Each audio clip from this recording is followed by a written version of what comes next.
Siz o'zingizni boshqaraman deysizmi, lekin aslida sizni gormonlar boshqaradi. Gormonlar bular biologik faol moddalar bo'lib, endokrin bezlar orqali ishlab chiqariladi va qon tomirlar orqali butun organizmga tarqatiladi. Mana masalan, kortizol gormoni agar ko'p bo'lib ketsa, bu stress gormoni hisoblanadi. Odam asabiy bo'lib qolishi mumkin, ortiqcha vaznga ega bo'lib qoladi odam. Kayfiyatimiz yaxshi bo'lishi bizdagi dopaminga, serotoninga bog'liq. Bular ishlab chiqarish uchun bizning ichaklarimizda ahamiyati juda ham zarur. Asosan ichakda ishlab chiqariladi.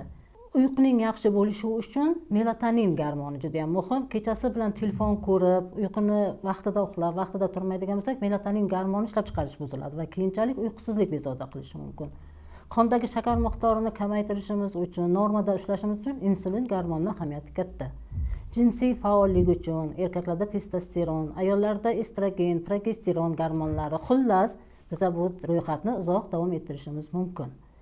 Siz o'zingizga e'tibor bering, aynan sizni nima bezovta qilyapti va shunga qarab sizga qaysi gormonlarda muvozanat buzilganligini aniqlaymiz. Video ostida gormon deb yozuv qoldiring, siz bilan bog'lanib alohida konsultatsiya qilaman.